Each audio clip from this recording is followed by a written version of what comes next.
Yeah, just really proud of the girls. I thought we came out maybe the first three innings, and struggled to find a little energy. I think maybe a little tank was a little dry from yesterday still, and it just needed something good to happen. Just needed something good to happen, and when that happened, I think everything kind of got back to where we need to be, and just super proud. For Cam and Sid as a battery, coming off of that first inning, was there anything that you guys said to each other in the dugout between innings, or is there kind of just an unspoken thing if you know what you're doing? I think just continuing to trust myself and trust what Sydney's calling. I think I was a little tired still from last night in the first probably 3 or 4 innings, but I knew that whatever she was calling, I was going to continue to throw, and just having that confidence in her. Yeah, I knew good things were going to happen.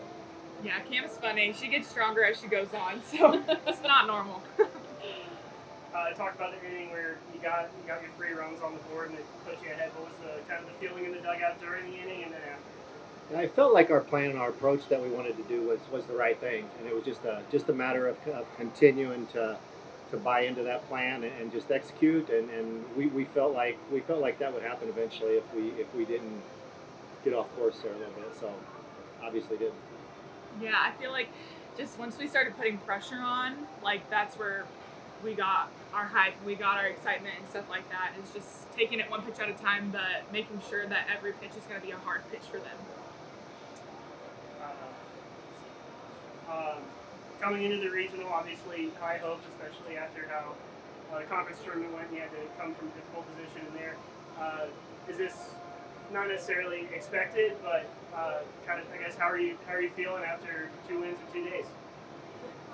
I think it's just feeling great. I think we're going to continue to take this into tomorrow, but I think we built a lot on conference tournament and knew that we didn't want to make it the hard way and make us play more innings, have to play more games. So I think just taking what we did in conference tournament and flipping that script and being able to beat Mizzou and now beat Washington and try and go win a regional tomorrow. I think this team has just been really steady all year. Just really confident team. Not too high, not too low, depending on where things were. They just believed in themselves. They believed in each other, and what we'll just continue to do that. I would like to say one thing if I could. I do want to. I'm glad she's here for this press conference. What she brings to the team, Cam gets most of the spotlight, but I think Cam would agree with me that she is just as much a part of it as Cam is, and what she does goes unnoticed, but it is such a big part of what we do. Just couldn't do it without her. 100%. I don't think I know any other catcher that calls pitches for their pitcher in every single inning that for the last 3 years that Mike has been here. So what Sydney Russ does behind the scenes is just incredible, and I would not have the accolades or just the I can't think of the word, but the success without her. Like she's a big part of this team, and I think a lot of the time it gets shouted over.